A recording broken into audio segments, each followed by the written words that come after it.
कल का दिन रहा बेहद शानदार, जहां भारतीय बाजारों ने दिए नए ब्रेकआउट के संकेत और ट्रेंड में होते हुए दिख रहे हैं बदलाव, और साथ ही इंडियन क्रिकेट टीम ने किया है कमाल, 10 में से 10 और अब सेमीफाइनल के बाद फाइनल की राह। तो बड़ा एक्शन क्रिकेट के मैदान पर, बाजार के मैदान पर। स्वागत है आप सबका शेयर बाजार लाइव में। नमस्कार, मैं हूं अनिल सिंघवी और नमस्कार, मैं हूं दीपांशु भंडारी। एक्शन के लिए हो जाइए तैयार। और जी, कल तो आपने दोनों एक्शन देख लिए, बाजार का भी चौके छक्के देखे, फील्ड पे भी आपने दोनों टीम से बड़े स्कोर देखे। बट रेयर होता है जब इतने बड़े स्कोर्स हों और हीरो आपका बॉलर निकल के रहा है। 7 विकेट। एब्सोल्युटली, बिल्कुल। और दीप, कल का मैच वाकई में एक सेमीफाइनल जैसा होना चाहिए था, वैसा हुआ। मजा आया बिल्कुल। और सबसे बढ़िया खुशी की बात दो है जी। एक तो ये कि भारतीय टीम ने लगातार 10वां मैच जीता है। अपने आप में बड़ी बात है, और अथॉरिटी से जीता है। और कह सकते हैं कि बॉलिंग बैटिंग दोनों ही उतनी ही दमदार दिखे जितनी पिछले 9 मैचेस में थी। ठीक है, जैसे जैसे आप बड़े मैचेस में जाते हैं तो अगर आपकी आदत ही पड़ गई कि हमें तो श्रीलंका टाइप वाले ही मैच वापस से देखने हैं, ऐसा होगा नहीं। क्योंकि अब नॉकआउट में जब आप जाते हैं तो सामने आपके सामने मजबूत टीमें होती है, तो एक तरफा मैच सोचना भी गलत है। लेकिन अब तक के जितने भी नॉकआउट मैचेस हुए हैं वर्ल्ड कप में, उसमें ये हाईएस्ट स्कोर था, 400 के आसपास जो हम पहुंचे। तो आई थिंक बहुत ही बढ़िया मैच था। तो एक ये हमारा 10 के 10 मैच जीतने का रिकॉर्ड बरकरार रहा, और दूसरा एक और बढ़िया रिकॉर्ड जो बरकरार रहा वो ये कि अब तक वर्ल्ड कप के जितने मैचेस, चाहे वो हिंदुस्तान में हो या हिंदुस्तान के बाहर हुए हों, मैंने जितने वर्ल्ड कप के मैच साक्षात स्टेडियम में जाकर देखे, अब तक टचवुड भारत की टीम एक भी मैच नहीं हारी। तो मेरा भी रिकॉर्ड बरकरार रहा। बिल्कुल, मैस्कॉट बनना चाहिए आपको टीम का। क्योंकि कल तो एक बार के लिए स्पेशली बीच में लग रहा था कि न्यूजीलैंड बहुत कड़ी टक्कर दे भी रही थी। अच्छे रन्स भी उन्होंने बनाए, बट स्टेडियम में मूड माहौल कैसा बन रहा था उस समय, तो ये बताइए सर। इलेक्ट्रीफाइंग, और मतलब जहाँ से मैच देखने का आनंद मिला, बिल्कुल पिच के सामने की तरफ, तो वहाँ से देखने का मज़ा भी आता है। और वो फ़र्क दिखता है कि इंडियन बैटिंग और न्यूजीलैंड की बैटिंग में क्या फ़र्क है। इंडियन बॉलिंग, और ट्रस्ट में जब हमारी बैटिंग चल रही थी तो मुझे लग भी रहा था 400 तो हमने मिनिमम बनाने चाहिए, क्योंकि एकदम वो पाटिया पिच थी। मतलब एक भी पूरे मैच में इंडियन बैट्समैन कहीं बीट भी नहीं हुआ। सो इसका मतलब ये कि बॉलर्स को कोई मदद नहीं मिलती। लेकिन जब हमारे बॉलर्स बॉलिंग करने आए तो स्विंग भी करवाई, विकेट भी करवाए, गलतियां भी करवाई, वो सारी चीज़ें हुई। तो आई थिंक क्रेडिट बॉलर्स को भी पूरी जानी। हाँ, थोड़ी कल फील्डिंग कमज़ोर थी, बहुत सारे 22 के रन गए, वाइड्स के कैचेज वचेज छूटे, तो थोड़ा वो ठीक है। But overall end of day एक अच्छी जीत मिली है। संडे को फाइनल मज़ा है। लेकिन एक और अच्छी बात है, कल स्टेडियम में दीप ऐसे ऐसे लोगों को साक्षात देखने का मौका मिला। विराट कोहली ने तो नया रिकॉर्ड बनाई है। मैं अगला क्वेश्चन वही पूछ रहा था कि वो फीलिंग कैसी थी जब वो 50वीं सेंचुरी बनी? उसमें कोई डाउट ही नहीं, इलेक्ट्रीफाइंग। और वो उसके लिए पूरा देश इंतजार कर रहा था। उसके बाद खुद सचिन तेंदुलकर थे जिनका रिकॉर्ड उन्होंने तोड़ा, sir Vivian Richards, Aravinda de Silva जिनको देख देख के हम बड़े हुए हैं, वीरेंद्र सहवाग, उनको हॉल ऑफ फेम, डायना एडल जी, मतलब कौन नहीं था। इट वाज वंडरफुल मैच, बहुत ही ज़बरदस्त, और वाकई में यादगार है, मेमोरेबल है। एब्सोल्युटली। तो चलिए, मज़ा आया। संडे के लिए प्लान सेट? दबाव तो पूरा बन रहा है लोगों से कि अगर ये अपना विनिंग ट्रैक रिकॉर्ड है तो बरकरार रखा जाए। अब टिकट का इंतज़ाम किया जाएगा। अब तक तो, क्योंकि पहले तो आप इंतज़ाम करते नहीं है, पता नहीं है फाइनल में पहुँचेंगे नहीं पहुँचेंगे, हमें अपने आप पे डाउट हमेशा ही रहता है। लेकिन जब पहुँच गए तो अब पूरे इस वक्त अब पूरा देश एक ही चीज़ में लगा हुआ है, फाइनल के टिकट का इंतज़ाम।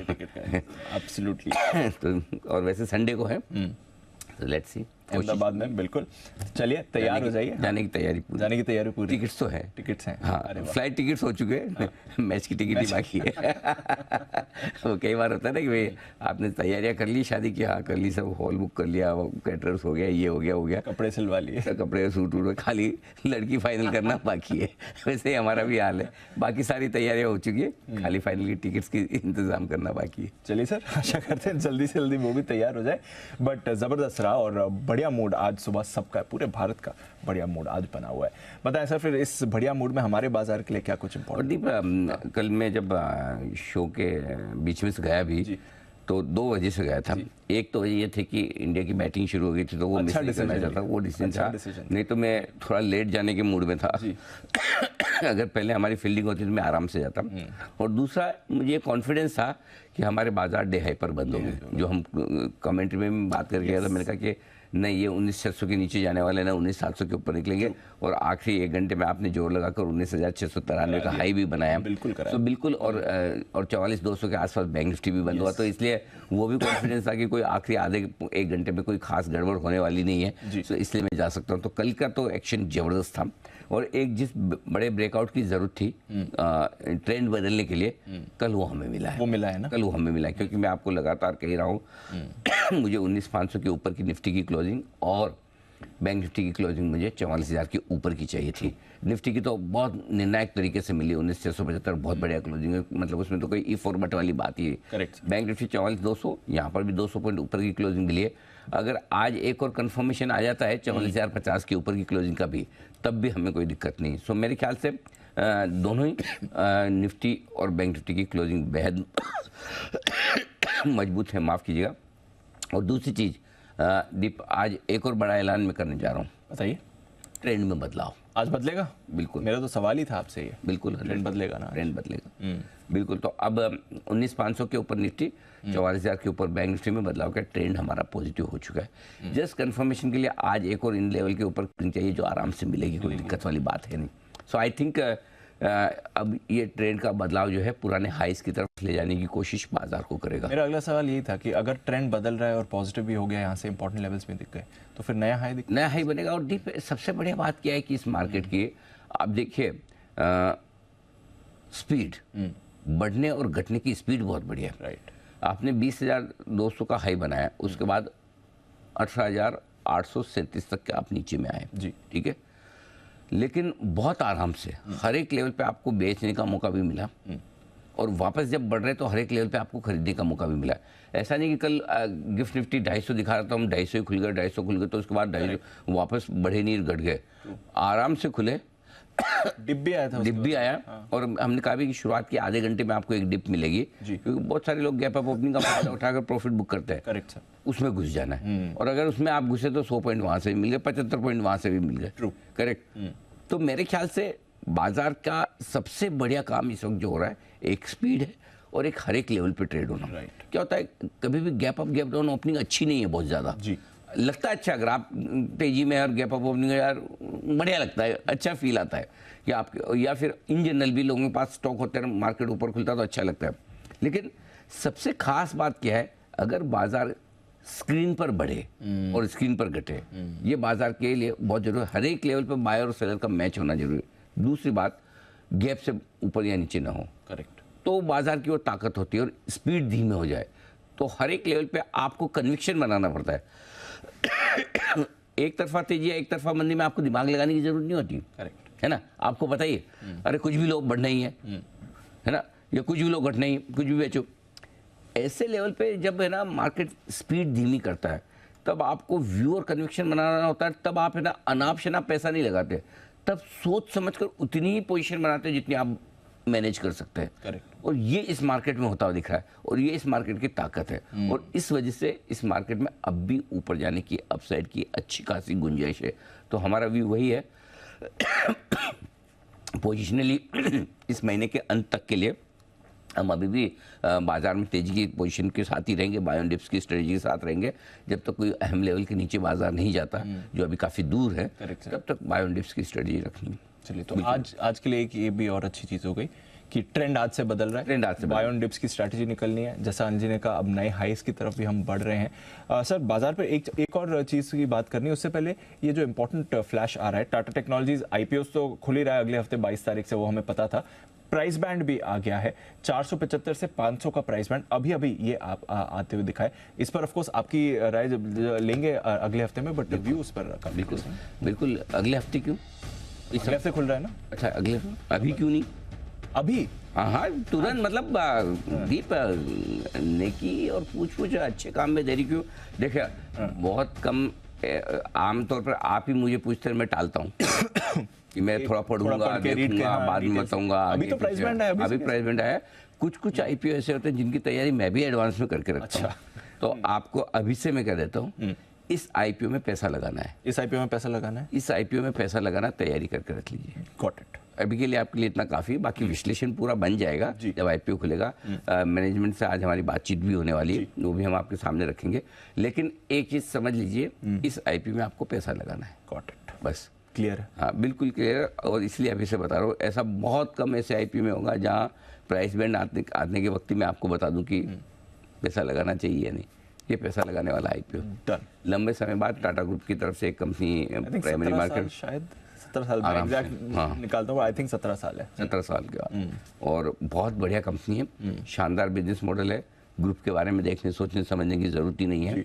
और वैल्यूएशन भी मेरे दिमाग में था, मैं सोच ही रहा था कि क्या वैल्यूएशन पे आता है। मेरे दिमाग में था कि 450-500 रुपये की रेंज तक आएगा तब तो वैल्यूएशन अट्रैक्टिव है। तो 500 के नीचे ही प्राइसिंग की, 500 तक ही प्राइसिंग की, बेसिकली 500 ही समझ लीजिए। हाँ, तो प्राइसिंग ठीक है, कोई दिक्कत नहीं। मुझे प्राइसिंग का ही था, बाकी तो मैंने बिजनेस मॉडल और उसके हिसाब से ऑलरेडी तैयारी करके रखी थी। तो मेरे ख्याल से टाटा में बिल्कुल आपको पैसा लगाने की तैयारी के लिए लगा देना। और लगाने के साथ 2 काम करने, एक तो तैयारी करिए, और तैयारी करिए एप्लीकेशन तो बात की बात है, उससे पहले एक काम आपको शुरू कर देना। बताइए सर। ईश्वर की प्रार्थना अलॉटमेंट मिल जाए, वो बहुत जरूरी है। लेकिन दोनों चीज साथ में होनी चाहिए, प्रार्थना भी होनी चाहिए और अप्लाई भी करना है। खाली प्रार्थना करें, एप्लीकेशन न लगाएं तो अलॉटमेंट नहीं मिलेगा। करेक्ट है। और खाली एप्लीकेशन करें और प्रार्थना न करें तो भी संभावना कम है। और इसमें मतलब किस्मत वालों को अलॉटमेंट मिलेगा। अगर आप टाटा मोटर्स के शेयर होल्डर हैं तो फिर हाँ, तो उनके लिए एक फायदे की बात है कि टाटा मोटर्स के शेयर होल्डर के लिए 10% कोटा अलग से रखा हुआ है। सो अगर आपके पास टाटा मोटर्स के शेयर हैं तो आई थिंक हम और क्लैरिटी लेंगे। मेरे ख्याल से आप 2 कैटेगरी में लगा पाएंगे, एक शेयर होल्डर कैटेगरी में और एक आप लगा पाएंगे नॉर्मल कैटेगरी में। सो दोनों ही जगह आप लगा पाएंगे, तो डबल पैसा तैयार रखिए।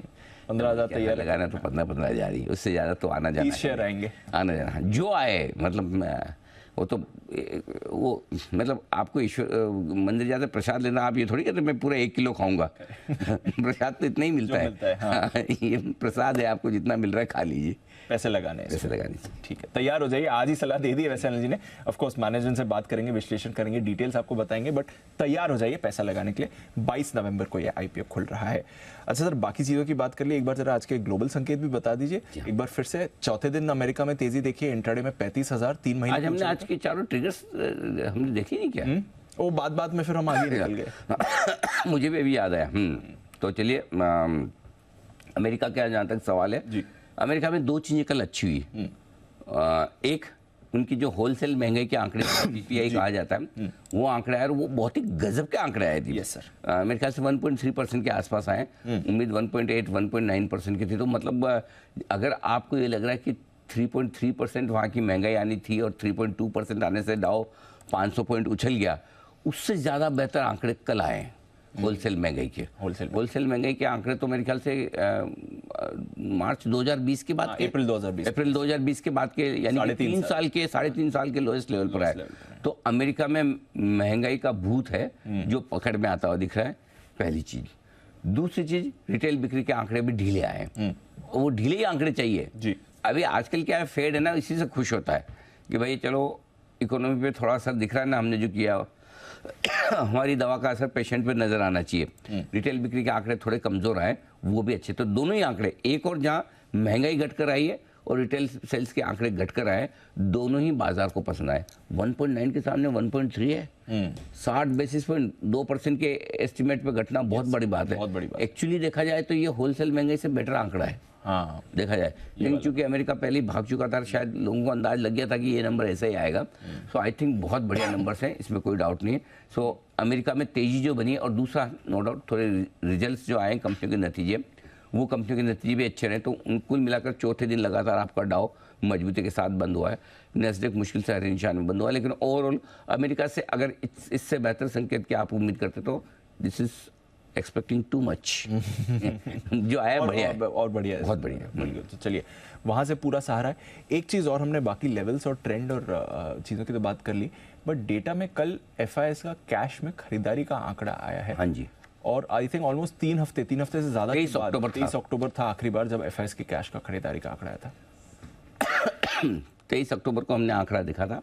उसके बाद कल 550 करोड़ की कैश में खरीदारी, और ऐसा कम ही देखने को मिलता है कि आपके मतलब दोनों ब्रेन साथ में काम करती रहे, राइट ब्रेन और लेफ्ट ब्रेन। वैसे ही एफआईज और घरेलू फंड दोनों ने कल खरीदा है 500-600 करोड़ का।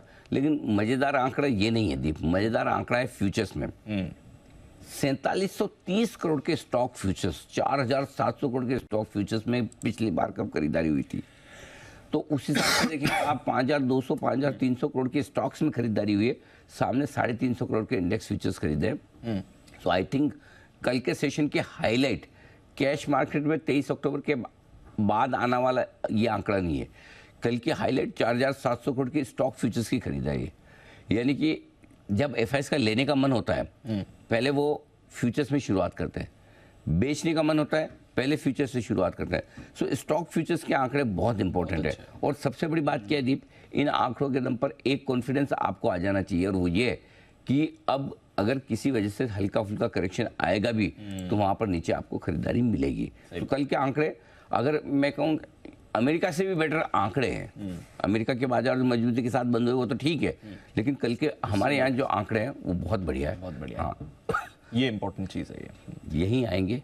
कल यही बात कर रहे थे आप, एग्जैक्टली ये बात कल आप, ये सब आएंगे, सब लेंगे, कहाँ जाएंगे। दो चीज ध्यान रखना जी, ये एफआई जितनी बेच रही सब आके लेंगी। और दूसरा ये जितना मिड कैप स्मॉल कैप शेयरों को गाली देने वाले, कोसने वाले जो लोग हैं ये सब आके लेंगे, सब लेंगे और ले रहे हैं। आप देखिए 3 दिन मिड कैप स्मॉल कैप गिरे ना, बहुत लोगों की ईगो सेटिस्फाई हो गए। देखो हम तो कह रहे थे लार्ज कैप भी अच्छे है, देखो मिड कैप स्मॉल कैप में एक दिन में 2-3% का करेक्शन हुआ। क्या हुआ? 20-200 तो नहीं आया ना अभी निफ्टी। कल स्मॉल कैप इंडेक्स ने हाई पहले ही बना दिया है, नया life high small cap index ने बनाया है कल। करेक्ट सर, किसी के चक्कर में मत पड़िए, आपके पास जो है वही स्टॉक सही है। यस, अगर आपके पास स्मॉल कैप है, आपके पास मिड कैप है, लोग डरा डरा के माल छुड़वा देंगे आपसे, डरिए मत। क्वालिटी खराब है तो अलग बात है, अच्छी क्वालिटी के शेयरों में हल्के फुल्के छोटे मोटे करेक्शन आएंगे। लार्ज कैप्स नहीं चलेंगे तो मिड कैप भी थोड़ी नीचे आए।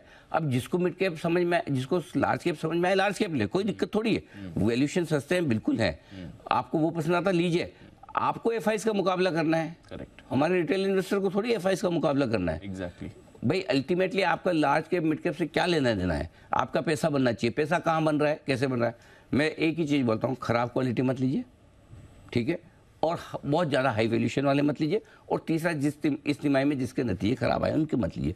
3 चीज़ें आपने हटा दी तो आपका क्वालिटी चेक अपने आप हो गया। करेक्ट, आप महंगे शेयर नहीं खरीद रहे, जिसके रिजल्ट खराब आए वो नहीं खरीद रहे, और जहाँ क्वालिटी खराब है वो नहीं खरीद रहे। बाकी क्या दिक्कत है? स्मॉल कैप इंडेक्स ऐसे ही हाई बना रहा है। सो आई थिंक भी डरा है, कुछ भी करे आपको डरना नहीं है। हो सकता है कोई मजगांव लोग 2500 होके 2200 आ जाए, कोई एमटाटे 2600 के 2200 आ जाए। जब आप 10 गुना बढ़ते हैं तो 10-20% घट भी सकते हैं, ये ध्यान रखिए। अगर स्टॉक 125 से आपका 2500 पहुंचता है तो 200-300 घट भी सकता है किसी भी वजह से। लेकिन आप हर रोज आप ऊपर नहीं देख सकते, और किसी भी लेवल से करेक्शन नहीं आए ऐसा नहीं हो सकता। लेकिन क्वालिटी ठीक है, वैल्यूएशन ठीक है, तो बने रहिए, डटे रहिए। लोग आपको डराएंगे, डरना नहीं है, पकड़ के रखना है, पकड़ के रखना है ना 100%। इसलिए बोलो, आप देख लीजिए ना दीप, 2 दिन मूड क्या ठीक हुआ, ये स्मॉल कैप इंडेक्स ने हाई बना दिया। और अगर यही आप सोचो बेच दिए होते 16 अक्टूबर को तो, सॉरी 23 अक्टूबर को तो और परेशानी में होते हैं, तो अब छूट गया ना। फिर आप तो वापस तो ले ही नहीं सकते। अगर आपने कोई स्टॉक 450 में बेच दिया तो 500 में तो आपसे लिए ही नहीं जाएगा। ट्रू, तो आपको लगा अरे यार ये तो अब मैं कैसे लूँ, और उसके बाद पता चला वो 500 वाला 700 हो गया, फिर आप मन खराब कर रहे हैं, क्या यार मेरा तो रह गया। किसी की नहीं सुनना है, अपने दिल की सुनो, और पकड़ के रखो इन शेयरों को, हड़बड़ी में मत बेचो। गॉट इट, ठीक है सर। चलिए फिर बताइए आज कुछ खास बातें। आज की स्ट्रेटजी में दीप, अमेरिका के महंगाई के आंकड़े और रिटेल बिक्री के आंकड़े बहुत बढ़िया हैं, जो बाजार के लिए पॉजिटिव हैं, और उसी के दम पर अमेरिकी बाजार बढ़े भी हैं। कल की हमारे यहाँ मजबूत क्लोजिंग हुई है, और इस मजबूत क्लोजिंग के बाद बाजार ने ट्रेंड बदलने के संकेत दे दिए हैं, और निफ्टी में 19,500 और बैंक निफ्टी में 44,000 के ऊपर बंद होना हमारे लिए अच्छा संकेत है, और यहीं से ट्रेंड में बदलाव होता दिखा है।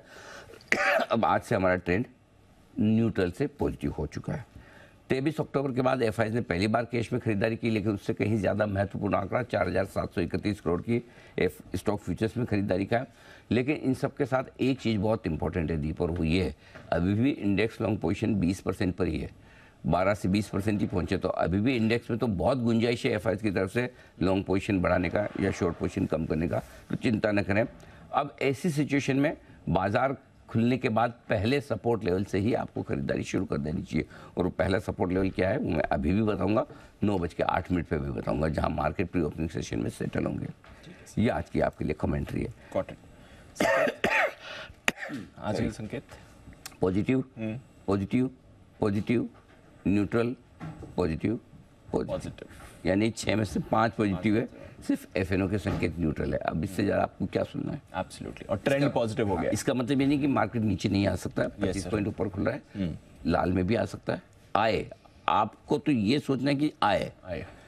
पॉइंट एक ही है, नीचे आए तो डरना नहीं है आपको। मैं पिछले 5-7 दिन से लगातार इस सीरीज में, जब से नई सीरीज शुरुआत हुई, मैं ये कह रहा हूँ कि सपोर्ट लेवल पे लीजिए, सपोर्ट लेवल पे लीजिए और डरिए मत।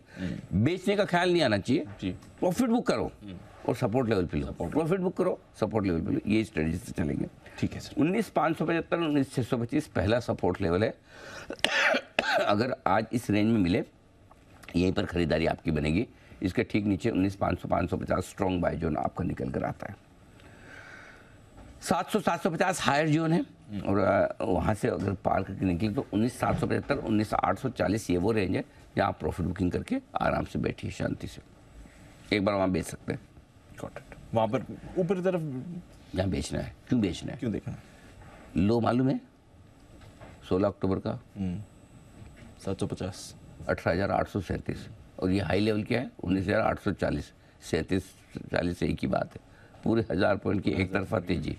यहाँ नहीं बेचेंगे तो कहाँ बेचेंगे, और बेचेंगे तो ही वापस ले पाएंगे। ये इंडेक्स वालों के लिए कंफ्यूज मत होना, नहीं तो फिर आप बोले अरे अभी तो 2 मिनट पहले आप बोल रहे थे mid cap small cap share बेचना मत, हाथ में लगाना।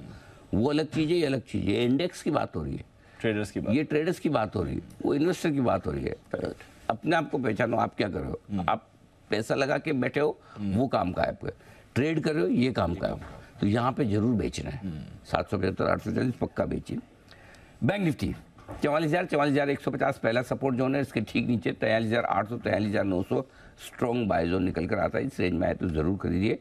ऊपर की तरफ 44,400 500 एक हल्की फुल्की रुकावट की जगह पार करके निकले तो 44,575 44,750। हाँ, अब यहाँ पर भी जरूर बेचिए, पक्का बेचना है। अब बेचना ही है दीप, गॉट इट, कोई दिक्कत नहीं। 42,105 का लो बनाया आपने बैंक निफ्टी पे, और 42,287 क्लोजिंग थी लोएस्ट।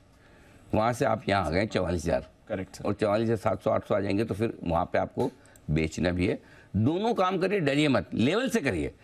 इधर उधर बीच में कहीं घुस जाएंगे तो फिर टेंशन होती है।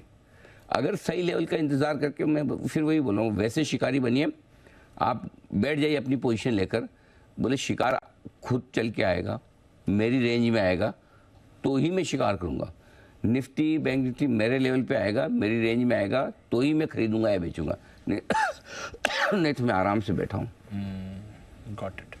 मैं तो काम नहीं करने के लिए बोल रहा हूँ, करेक्ट, और क्या चाहिए काम करने के लिए थोड़ी बोल रहा हूँ। काम करो, करेक्ट, मत करो, कम करो, सही लेवल से करो, पैसे बनेंगे, है ना, दोनों तरफ बनेंगे। ठीक है, ये होगी आपकी निफ्टी की हाई रेंज। बैंक निफ्टी, ठीक है सर।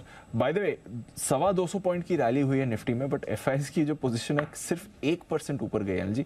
अभी भी सिर्फ कल 1% उन्होंने अपनी पोजीशन बनाई है। पुट कॉल रेशियो भी हल्का सा ही ऊपर आया निफ्टी का, बैंक निफ्टी का तो ऑलमोस्ट उसी लेवल पर था, तो कुछ ज्यादा एक्शन था नहीं वहां पर। मुझे लगता है कि दीप सीरीज के अंत तक आप 20% पे रहेंगे। हाँ, आगे पीछे आके काटेंगे, शॉर्ट करेंगे, कटेंगे। और पुट कॉल रेशियो भी ठीक है, कोई खास दिक्कत वाली बात नहीं, कंफर्टेबल है। अब आपको स्टॉप लॉस दे दूं इंट्राडे के लिए, तो कल का क्लोज लगा दो। 19,580 का क्लोज था, 19,575 रख लीजिए, और क्लोजिंग बेसिस पे आप 19,500 रखिए, ये आपके स्टॉप लॉस हो गए। 19,500 इसलिए कि 19,500 से ब्रेकआउट मिला आपको, वहाँ स्टॉप लॉस कर लीजिए। क्लियर है? क्लियर है सर, ठीक है। बैंक निफ्टी के लिए एक ही रख रहे हैं, 43,900, ठीक है, थोड़ा दूर का है, वही रखिए। शॉर्ट साइड पे एक ही कल का हाई 19,700 इंट्राडे क्लोजिंग बेसिस पे, और बैंक निफ्टी पर कल का हाई 44,500 का, लेकिन 100 पॉइंट ऊपर, 44,400 का, लेकिन 100 पॉइंट ऊपर 44,500 का स्टॉप लॉस आपको रखना है। ये आपकी गॉट इट। नई पोजीशंस क्या करना है सर? खरीदना है निफ्टी, कल के लोस पे स्टॉप लॉस लगाकर 19,575। वैसे बेस्ट रेंज जो खरीदारी की बनती है, अगर आज मिले दीप तो 19,575 19,625, ये 50 पॉइंट की रेंज एक्यूमुलेशन की होगी। अगर इस रेंज में ले रहे हैं तो स्टॉप लॉस आपका 19,500 का होगा। अगर आप वहाँ तक इंतजार नहीं करके पहले ले रहे हैं तो 19,575 के स्टॉप लॉस से खरीदेंगे। टारगेट 700, 725, 750, 775, 825 का पहाड़ अगर आपको याद है तो गिन लीजिए। हर 25 पॉइंट पे। हाँ मैक्सिमम लेवल यही निकल के आ रहे हैं और अगला टारगेट है 19,840 प्रॉफिट बुकिंग करके निकल जाना है। Got it sir. चलिए, बेचना चाहते हैं जरूर शौक फरमाएं। 775, 840 ये अच्छी रेंज है बेचने के लिए, यहाँ पर बेचेगा। स्टॉप लॉस 19,900 का होगा आपका।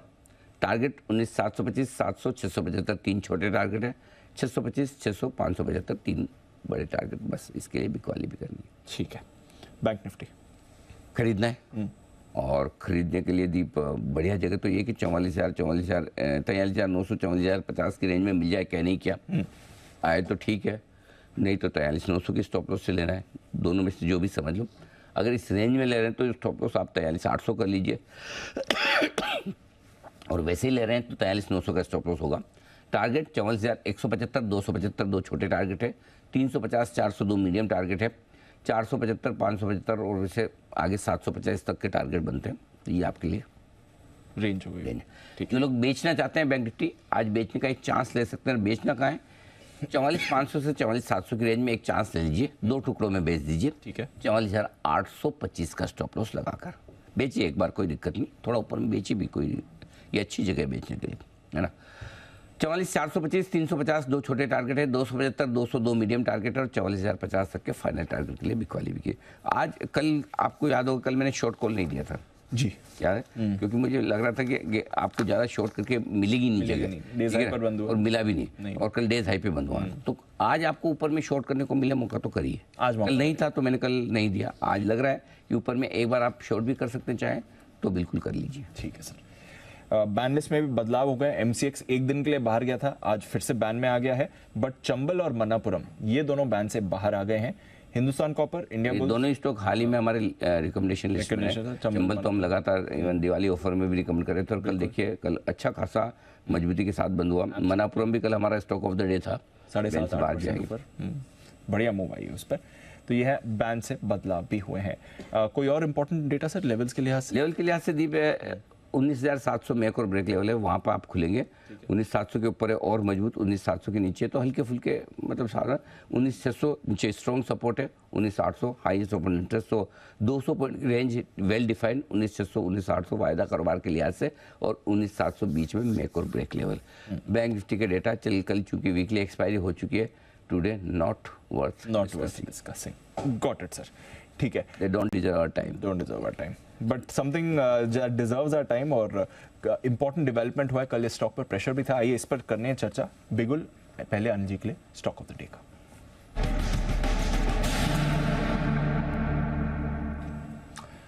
बताएं अनिल जी। बिग वाले करने की राय है और बेचना है आपको बजाज फाइनेंस। और आज मैं कैश लेवल दे रहा हूँ। आप सोचेंगे अरे आप तो फ्यूचर वाले में तो हमेशा फ्यूचर के लेवल देते हैं, आज कैश के लेवल पहले लेवल तो नोट कर लो फिर बताता हूँ क्यों। 7,300 ये आपका स्टॉप लॉस का लेवल होना चाहिए। 7,015, 6,860, 6,750 ये लेवल है जिसके लिए आपको बिग वाली करनी है। फ्यूचर में बेचेंगे अगर आप ट्रेडिंग के लिहाज से तो आप अपने लेवल से एडजस्ट कर लीजिए, लेकिन कैश के लेवल क्यों बता रहा हूँ वो आप कमेंट्री सुनने के बाद आपको समझ में आएगा क्या हुआ है जिसकी वजह से बिग वाली। कल देर शाम आरबीआई की तरफ से एक सर्कुलर आया है, उसमें उन्होंने ये जो अपनी डिजिटल लेंडिंग करते हैं ई कॉम और साथ ही EMI कार्ड के थ्रू, इंस्टा EMI कार्ड के थ्रू, इस पर उन्होंने रेस्ट्रिक्शन लगा दिए हैं। उन्होंने कहा कि भाई आपने कई सारे नियमों का पालन नहीं किया है, इसलिए अभी आप ये दोनों बिजनेस बंद कर दीजिए। जब तक आपका नियमों का पालन नहीं हो आप ये काम नहीं कर पाएंगे। अब दिक्कत क्या है जी? दिक्कत ये दीप कि ये दोनों बिजनेस एक तरह से इनडायरेक्टली आप ये समझ लीजिए सूडो क्रेडिट कार्ड टाइप है। हाँ, और ये अनसिक्योर्ड है लेंडिंग, ठीक है। अनसिक्योर्ड लेंडिंग में क्या होता है, दो ही चीज़ें इंपॉर्टेंट है। एक, मार्जिन बहुत तगड़े होते हैं। दूसरा, जो पेनल्टियां लगाते हैं जिससे फीस इनकम आती है वो अनाप होती है। और तीसरा, इनमें एक ही सिस्टम है, आप रिकवरी कितनी स्ट्रॉन्ग कर सकते हैं इस पे ये पूरा बिजनेस डिपेंड करता है। तो जो बजाज फाइनेंस को दो वजह से अनाप शनाप वैल्यूएशन हमेशा मिलता है, एक हाई ग्रोथ और दूसरा हाई मार्जिन। 9% के मार्जिन लेके एनबीएफसी आपको बहुत ज़्यादा मिलेंगे नहीं, और इस स्पेस से ग्रो करने वाली आपको एनबीएफसी मिलेगी नहीं जो बजाज फाइनेंस की जगह बने। अब ये दोनों पर सवाल है। प्रॉब्लम यही कि जो हाई मार्जिन बिजनेस है, हाई फी इनकम वाला बिजनेस है, ये आपका अब खतरे में। खतरे में क्या मतलब, जब तक नहीं वापस क्लियरेंस आए तब तक आप कर नहीं पाएंगे। तो जो ग्रोथ है इनकी, अब वो सफ़र करेगी। तो बजाज फाइनेंस को जो ग्रोथ प्रीमियम मिलता था दूसरे एनबीएफसी के मुकाबले में, और जो हाई मार्जिन का प्रीमियम मिलता था, ये दोनों ही क्वेश्चन मार्क पे आ गए। अब कितना टाइम लग सकता है?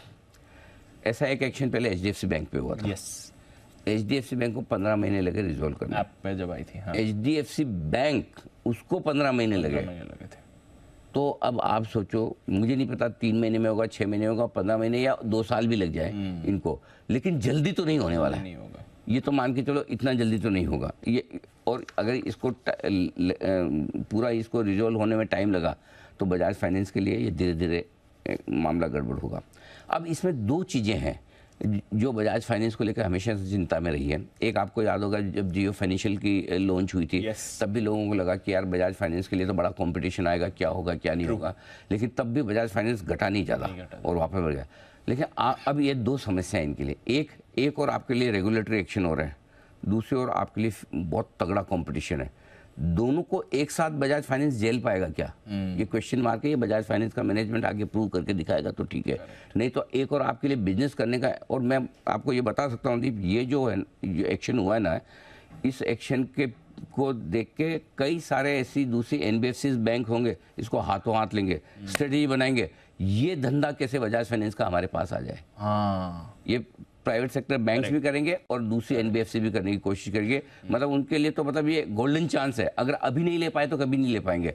सो मेरे ख्याल से बजाज फाइनेंस के लिए दोनों ही कंपटीशन और रेगुलेटरी एक्शन भारी पड़ेगा। दूसरा ये कि हाल ही में 8,800 करोड़ की क्यूआईपी की। जिन क्यूआईपी इन्वेस्टर्स ने पैसा लगाया उनको तो ये नहीं पता कि ये आ रहा है, तो उनकी सप्लाई आने के पूरे रिस्क हैं। मेरा ये समझना है कि स्टॉक इवेंचुअली अगर इससे डी रेटिंग होती है और अगर मैनेजमेंट कन्विंस नहीं कर पाए तो 6,100 6,300 तक भी आ सकता है। इतना नीचे भी आ सकता है। अगर आज से अब तक है ना कंपटीशन वगैरह सब बजाज फाइनेंस जब भी गिरे मेरा मन होता है लेने का, लेकिन जब तक इस पर क्लैरिटी नहीं आया मेरा लेने का मन नहीं है। मैं क्यों खरीदूं आज? मेरे पास खरीदने की रीजन क्या है? या तो मुझे क्लैरिटी आ जाए कि हाँ भाई 3 महीने में हो जाएगा तो चलो ठीक है, कोई दिक्कत नहीं, 3 महीने में ले लेंगे वापस, 6 महीने में हो जाएगा ले लेंगे। लेकिन अगर ये क्लैरिटी नहीं कि ये चीज़ें कब तक क्लियर होगी और उसके ऊपर कॉम्पिटिशन और उसके ऊपर आपका मार्केट शेयर खाने के लिए लोग बैठे हैं तैयार। करेक्ट। तो इसलिए मैंने कैश के लेवल इसलिए दिया कि अगर आपके पास डिलीवरी है तो एक बार आप बेच सकते हैं। आप रेयरली ऐसी एडवाइस देते हैं? रेयरली देता हूँ, आप डिलीवरी बेच सकते हैं आप चाहें तो, ये मेरी एडवाइस है। जब क्लैरिटी आ जाए वापस ले लीजिएगा, क्योंकि अगर स्टॉक डी रेट होना शुरू हुआ और 1-2 क्वार्टर अगर ग्रोथ नहीं आई इनके, ये क्वार्टर तो चलो जैसे तैसे निकाल लेंगे आप, आगे से क्या, तो ये भारी पड़ सकता है। तो जो प्रीमियम वैल्यूएशन प्रीमियम जो मिल रही थी बजाज फाइनेंस को, वो प्रीमियम पे क्वेश्चन मार्क हो सकता है। हाँ, ये सारी चीज़ें मैनेजमेंट जब क्लेरिफाई करेगा तो पता चलेगा। जनरली बजाज फाइनेंस के मैनेजमेंट बात तो करते नहीं है, तो हमें पता चलता नहीं है। अब वो एनालिस्ट कॉल करेंगे या ब्रोकरेज रिपोर्ट्स आएगी, उन्हीं से समझ में आएगा। आज तो जो रिपोर्ट आई उन्होंने अभी तक, क्योंकि कल ही हुआ है, जब तक वो मैनेजमेंट से बात करके नहीं समझेंगे, हो सकता है छोटे में निकल जाए, ये भी संभव है कि मैं, बट पुराना ट्रैक रिकॉर्ड जो है, मैं तो एचडीएफसी बैंक के ट्रैक रिकॉर्ड से जा रहा हूँ। अगर एचडीएफसी बैंक जैसे बैंक को, जो नंबर 1 बैंक है, उसको इतनी दिक्कत आ सकती है, तो फिर बजाज फाइनेंस इतना इजीली निकल पाएगा, मुश्किल है। और उसके ऊपर कंपटीशन सबसे ज़्यादा इन्हीं के लिए। यस सर, ये है आपने। ओके, बड़ा इम्पैक्ट है बजाज फाइनेंस। और जैसा अनिल जी ने कहा, आज के लिए स्टॉक ऑफ द डे ले लें, बट एक बार अगर आपके पास डिलीवरी में है तो उसे भी निकाल सकते हैं। दोबारा एंट्री का मौका फिर से मिलेगा, फिर से स्टॉक में आप खरीदारी कर लेंगे। आइए बात करते हैं और भी बाकी खबरों पर, जहां पर आज एक्शन दिखेगा। कुशल, साथी नुपुर और आशीष है तैयार। कुशल, मॉर्निंग बताएं, ट्रिगर्स खबरें कौन सी लेकर आए आप? मॉर्निंग दीपा, ट्रिगर्स के लिहाज से Tata steel long products focus में रहेगा, क्योंकि यहाँ पर जो ट्रेडिंग है ये सस्पेंड हो जाएगी आज की क्लोजिंग से टाटा स्टील के मर्जर के बेसिस पर। साथ ही एक्स डे ट्रेड करेंगे पावर ग्रिड और कॉनकॉर, जो इन्होंने अंतरिम डिविडेंड का ऐलान किया था। सेबी चेयरपर्सन आज 20th annual capital markets conference को भी ड्रेस करते हुए दिखेंगी सुबह 10 बजे। साथ ही CDSL यहाँ पर शॉर्ट टर्म ASM फ्रेमवर्क में शामिल होता हुआ भी दिखेगा। बजाज फाइनेंस पर सर ऑलरेडी बात कर चुके हैं। साथ ही रेट गेन ट्रैवल टेक्नोलॉजीज, यहाँ पर QIP कल शाम को इसका खुला है और फ्लोर प्राइस 676 रुपये 66 पैसे प्रति शेयर तय किया गया है। 5% डिस्काउंट मौजूदा प्राइस से 20 नवंबर को बोर्ड बैठक में फाइनल इशू प्राइस तय होता हुआ नजर आएगा। कुल मिलाकर साइज 200 करोड़ का, टोटल साइज में 200 करोड़ का ग्रीन शू का ऑप्शन भी यहाँ पर शामिल है। तो rate gain travel technologies focus में रहने वाला है। बिल्कुल, रखिए नजर, स्टॉक एक्शन में रहा है आज। QIP भी आपके सामने इसकी वजह से एक्शन दिखेगा। नुपुर, मॉर्निंग बताएं, आपके पास कौन सी खबरें हैं? Good morning. सबसे पहले टीसीएस जहां पे 11 अक्टूबर को जो बायबैक का अनाउंसमेंट किया था, अब उसकी रिकॉर्ड जो डेट है वो तय कर दी गई है। 25 नवंबर की रिकॉर्ड डेट रखी गई है। बायबैक की साइज देखेंगे तो करीबन 17,000 करोड़ की इसकी साइज थी। 4,150 के भाव पे बायबैक का होने वाला है टेंडर ऑफर के जरिए। साथ ही साथ एक और खबर निकल के आई है टीसीएस के लिए, जहाँ पे जो यूनियन एम्प्लॉय यूनियन है NITES, उन्होंने टीसीएस पर अनएथिकल ट्रांसफर प्रैक्टिसेस का आरोप लगाया है। Union ministry of labour and employment को उन्होंने चिट्ठी लिखी है, जहाँ पर उनका कहना है कि टीसीएस एम्प्लॉय को वर्क लोकेशन बदलने के लिए फोर्स किया जा रहा है। और हाल ही में हमने देखा था कि टीसीएस की वर्क फ्रॉम होम पॉलिसी जो थी वो खत्म होती हुई नजर आई थी। तो टीसीएस आज फोकस में रहने वाला है। ओएमसीज पर भी रखनी है नजर, क्योंकि 19 किलो वाले कमर्शियल LPG सिलेंडर के दाम में हल्की राहत मिलती हुई नजर आई है। 57.5 रुपीज़ की कमी यहाँ पर कर दी गई है। नए जो दर है वो आज से लागू हो जाएगी। साथ ही साथ ONGC के लिए भी पॉजिटिव खबर है, जहाँ पे ये रिपोर्ट्स निकल कर आ रही है कि 2 पेट्रोकेमिकल प्लांट्स को लगाने के लिए कंपनी 1 लाख करोड़ रुपए तक का निवेश करने का प्लान कर रही है। तो ONGC पे रखना है फोकस। प्रमोटर एक्शन में देखें तो सोम डिस्टिलरीज, जहाँ पे प्रमोटर ने 13 नवंबर को ओपन मार्केट के जरिए जो है हिस्सेदारी बढ़ाई है। हिस्सेदारी अब बढ़कर 40.96% हो गए। तो सोम डिस्टिलरीज भी आज फोकस में रहने वाला। और लास्ट में SK ऑटोमोटिव जो लिस्टिंग हुई थी हाल ही में, वहाँ पे गोल्डमैन सैक्स ने करीबन 23 लाख शेयर्स 1.1% इक्विटी खरीदी है 310 के भाव पे। तो ये स्टॉक भी आज फोकस में रहेगा। ओके, ये है आपके लिए कुछ खबरें। और पहले दिन आस्क ऑटोमोटिव में हमने थोड़ा एक्शन भी आते हुए देखा है। देखते हैं आज कैसे किस काउंटर पर रिएक्शन आएगा। आइए आशीष के पास चलते हैं FIR के लिए।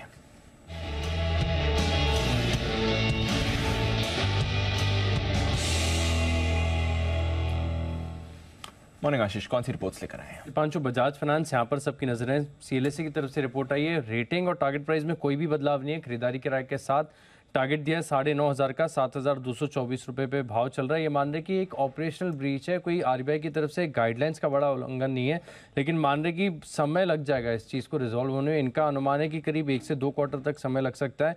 और प्रॉफिट पर इम्पैक्ट 6% का, तो तगड़ा इम्पैक्ट यहाँ पर देखने को मिल सकता है। जेफरीज भी खरीदारी किराए को बरकरार रखे हुए हैं 9,470 रुपये के लिए। मान रहे कि पूरे डिसबर्सल्स का 0.2% है, लेकिन इम्पैक्ट यहाँ पर देखने को मिलेगा नंबर ऑफ क्लाइंट्स के लिहाज से भी अगर आप देखें तो सब्सटैंशियल है। सिटी न्यूट्रल की रेटिंग को बरकरार रखे हो 8,375 रुपये के लक्ष्य के लिए। और बैंक ऑफ अमेरिका ने भी अगर आप देखें तो कमेंट्री में ही बता रहे कि इम्पैक्ट यहाँ पर आपको देखने को मिल रहा है और काफ़ी क्वार्टर लग सकते हैं इस चीज़ को नॉर्मलाइज होने में।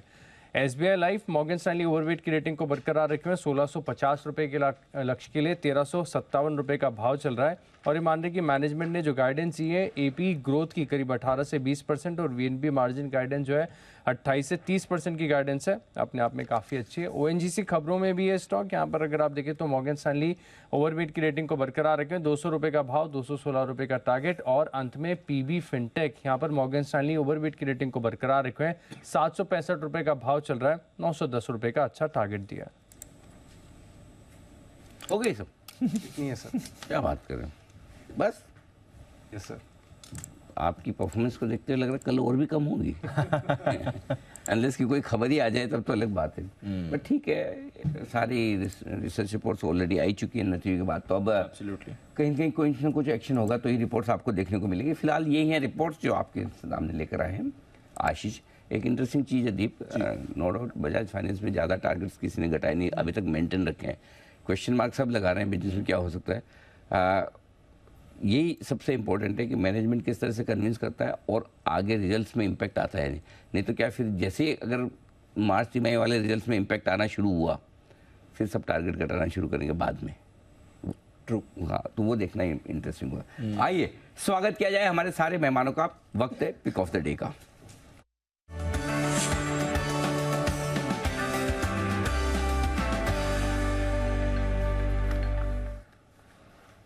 हिमांशु जी से करेंगे शुरुआत, क्योंकि पारी की ओपनिंग तो हिटमैन ही करते हैं और आधी बॉल में डबल रन बनाने वाले।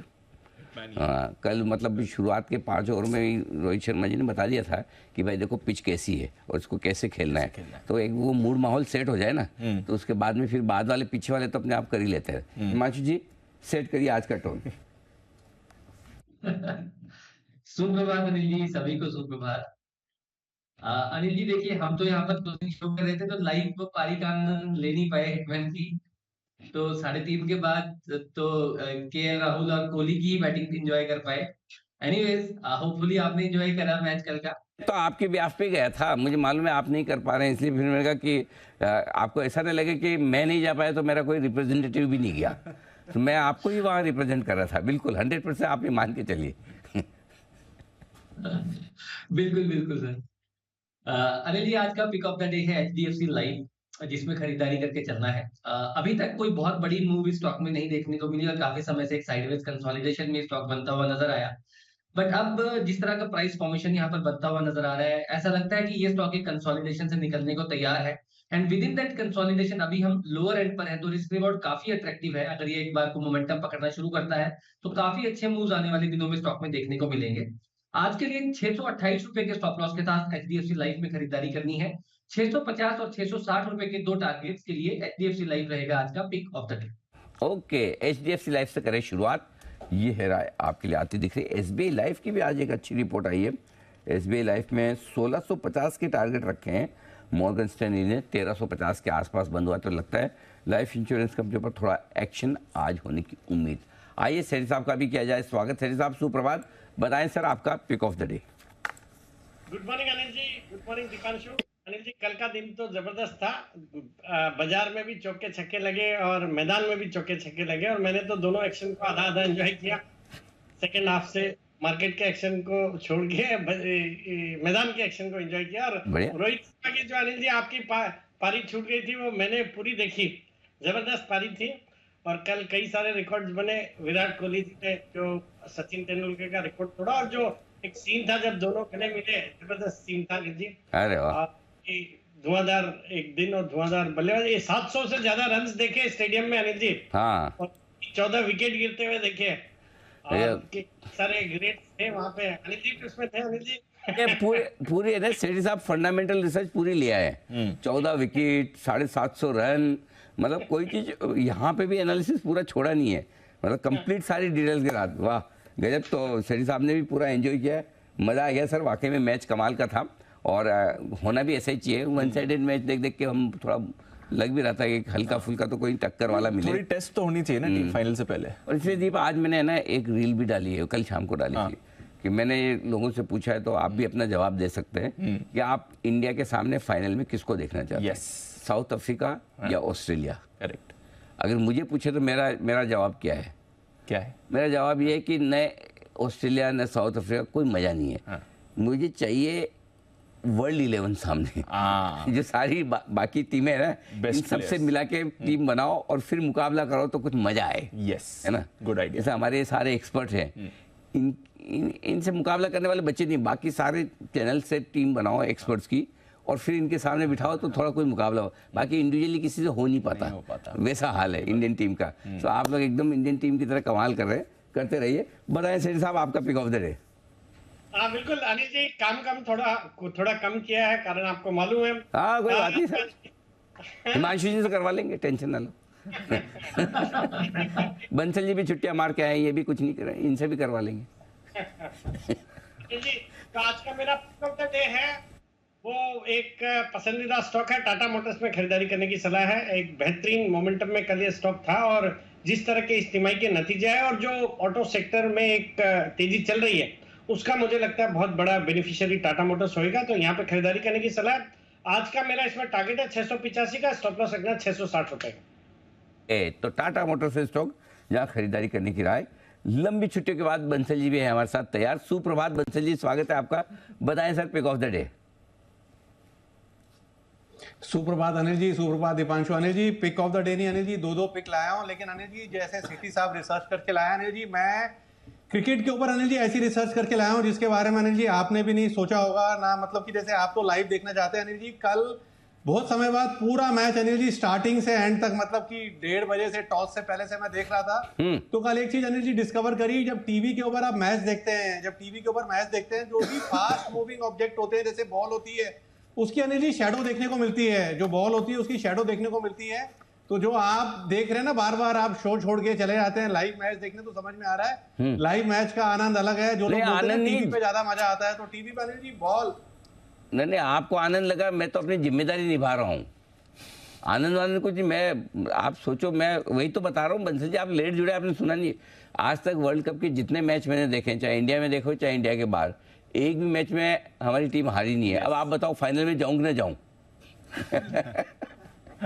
नहीं अनिल जी बिल्कुल जाना चाहिए, और अनिल जी मेरे को और कुणाल जी को भी ले जाना चाहिए थोड़ा। अनिल जी आपका भी कोई ऐसा ट्रैक रिकॉर्ड है? हल्का सा अनिल जी चीटी जैसा वजन नोट डालें, ट्रैक रिकॉर्ड है, चीटी जैसा वजन नोट डालें। अगर आपका ट्रैक रिकॉर्ड ऐसा कोई नहीं अनिल जी कल तो सारे ट्रैक रिकॉर्ड टूट गए अनिल जी। नहीं तो कल आपने घर से देखा ना अनिल जी, पूरा मैच देखा और जीत गए। हाँ तो घर से देखा ना, वही से देखा। हम तो भाई साहब जिस कुर्सी पे बैठ जाते हैं उससे हिलते नहीं है, यही से ठीक चल रहा है। फाइनल में मैं चांस नहीं ले सकता आपको ले जाने का, अगली बार देखेंगे। जी बंसल जी। अनिल जी दो मेरी पिक्स हैं। पहला तो है Tech Mahindra. Anil ji IT sector काफी अच्छा लग रहा है, इंटायर आईटी स्पेस के अंदर, स्पेशली आईटी इंडेक्स के अंदर डाउनवर्ड स्लोपिंग चैनल से एक ब्रेकआउट देखने को मिल रहा है। तो यहाँ पर टेक महिंद्रा अच्छा लग रहा है, कोफोर्स अच्छा लग रहा है। कोफोर्स तो महंगा वाला शेयर हो गया, वागले जी के लिए छोड़ दिया है। तो टेक महिंद्रा मैंने लिया है 1173, 1173 की क्लोजिंग है। 1145, 1145 का लगा रहे हैं स्टॉप लॉस। 1225 के टारगेट के लिए टेक महिंद्रा पहला पिक है। दूसरा है रिलायंस इंडस्ट्रीज, 2356, 2356 की क्लोजिंग है। स्टॉक के अंदर एक positive crossover both on leading and lagging indicators देखने को मिल रहा है। एक रेजिस्टेंस की ट्रेंड लाइन टूटी है 2310, 2310 का लगाना है स्टॉप लॉस। 2420, 2425 के लक्ष्य के लिए रिलायंस पर खरीदारी की राय है। तो रिलायंस में भी खरीदारी करने की राय और साथ ही टेक महिंद्रा में भी खरीदारी करने की राय आपके लिए आती हुई बंसल जी की तरफ से। रिलायंस के लेवल्स आपके सामने स्क्रीन पर आते हुए दिखेंगे अभी। आइए तब तक बढ़ते आगे और तैयार है कुणाल जी अपनी पिक ऑफ द डे के साथ। कुणाल जी सुप्रभात, आपने भी आनंद लिया मैच का सर? अनिल जी सुप्रभात, दीपांशु सुप्रभात। अनिल जी आनंद तो अनिल जी आपने लिया है, और आप अभी जो बात बता रहे हैं अनिल जी वो पूरी तरह 100% सही बात है कि अनिल जी अगर आप मैच देखने जाते हैं तो भारत जीत जाता है। तो अनिल जी अब विश्व कप का फाइनल भी आपको देखना पड़ेगा, और अनिल जी मुझे लगता है कि राष्ट्र हित में आपको ये करना चाहिए। तो पूरा देश चाहता है कि आप फाइनल देखें। एक छोटी सी जिज्ञासा है अनिल जी, मैं आपका रील देख रहा था जी, तो अनिल जी इतने बड़े मैदान में इतने शोर के बीच में आप ये रील बना कैसे पाते हैं अनिल जी? इसके पीछे क्या टेक्नोलॉजी है अनिल जी, ये भी कृपा करके बताएं। आसपास वालों को चुप कर, आसपास वालों को बोलता भाई थोड़ा 2 मिनट रुक जाओ यार। मतलब बाकी जो दूर से नॉइस आ रहा है वो तो आ ही रहा है, उसका तो इलाज नहीं है, लेकिन आसपास वालों बोलते 2 मिनट बस। और वो जो ओवर के बीच का जो समय होता है ना, वो उस समय में जल्दी से तो देखिए ये राष्ट्र में आप ही सही समझे मुझे। सब लोगों को, इन सबको लगता है मैं मजे करने जा रहा हूँ, और ये जो पीछे से चल रहे हैं हमें भी ले जाओ, हमें ले जाओ, कतई नहीं अनिल जी, कतई नहीं। हाँ मैं इसे, अच्छा ये मैं नहीं सोचता खाली अकेला, ये हमारे लेजेंड खुद अमिताभ बच्चन कहते हैं। बंसल जी ध्यान से सुनिएगा, अमिताभ बच्चन साहब ने ट्वीट किया है, उन्होंने साफ कहा है कि भाई जिस दिन मैं मैच नहीं देखता हूँ भारत जीतती, इसे मैं नहीं देखता। सोचो, तो वो भी उतनी जिम्मेदारी निभा रहे हैं जितनी मैं निभा रहा हूँ। इसलिए आपने घर से देखा है तो आप वादा कीजिए फाइनल भी जैसे इस बार आपने सेमीफाइनल देखा वैसा का वैसा आप फाइनल देखेंगे, उसमें कोई बदलाव नहीं करेंगे। जी बंसल जी कसम खाइए। नहीं अनिल जी बिल्कुल कसम खाई अनिल जी, मैं तो वहीं से देखूंगा। लेकिन अनिल जी आपने एक चीज का खुलासा करके बड़ा गलत कर दिया है कि आप फाइनल देखने जाएंगे। वो अनिल जी कुणाल जी को आप देख रहे हैं, फ्राइडे को सेकंड हाफ आप नहीं थे, ये भी गायब हो गया अनिल जी। मैंने बार बार कंप्लेंट रजिस्टर करा रहा हूँ। और अनिल जी अब ये तो उस दिन पूरा दिन गोल होंगे अनिल जी, पहले से आपने बता दिया है। और ये पूरा भजन पाठ करेंगे कि भैया वो क्या कहते हैं अनिल जी, पहले से कोई एक दिन पहले से अनिल जी प्लान ना बना लेंगे। अच्छा कोई बात नहीं, देख लेंगे। जी कुणाल जी अब तो छुट्टी कुछ भी हो जाए, कितने अर्जेंट काम हो जाए, छुट्टी लेना मत आप। अनिल जी देखिए मैं तो लूंगा नहीं अनिल जी, लेकिन ये जो भाई साहब है हमारे, इन्होंने तो कल अनिल जी मैच के बहाने पूरी देर छुट्टी रखी, और अब आपने कह दिया कि घर से ही देखना है मैच। हाँ, तो मैच देखना अब इनके लिए भी अनिल जी जिम्मेदारी का काम हो जाएगा। ये भी छुट्टी लेंगे अनिल जी मैच, लेकिन इसीलिए संडे को रखा गया है। आराम से एंजॉय कीजिए। आज तो संडे को कोई टेंशन नहीं, छुट्टी की तो बात ही कोई टेंशन नहीं। जी कुणाल जी बताएं sir pick of the day. Anil ji देखिए, कल मैंने खरीदारी की राय दी थी L&T फाइनेंस पर और उसमें जबरदस्त तेजी कल के ट्रेड में देखने को मिली और आज भी एक NBFC लेकर आया हूं अनिल जी, जिसपे एक राउंडिंग बॉटम पैटर्न बनता दिख रहा है और कल हमने एक इसमें ब्रेकअवे गैप भी बनता हुआ देखा। स्टॉक का नाम है IDFC लिमिटेड, बड़ा ब्रेकआउट चार्ट पर आया है, तो मुझे लगता है कि स्टॉक काफी पिट चुका है। अब इसमें भी एक रैली बनेगी। मौजूदा स्तरों पर बाय करके चले, 119 रुपए पर 119 पर स्टॉप लॉस रखना है। पहला टारगेट होगा 124 रुपए का, इवेंचुअल टारगेट 128 रुपए का। IDFC में भी खरीदारी करें। ओके, IDFC है वो स्टॉक जहां करें खरीदारी। और आइए अब सुमित जी की भी ली जा रहा है। सुमित जी सुप्रभात, बताएं sir pick of the day. Good morning Anil ji. Anil ji, pick of the day के तौर पे जो स्टॉक चार्ट्स पे बढ़िया दिख रहा है वो है ऑटो सेक्टर का हीरो मोटो का। हीरो मोटो के अंदर तेजी का मूव देखने को मिलना चाहिए। स्टॉक ने कल लोअर लेवल से एक रिबाउंड दिखाया।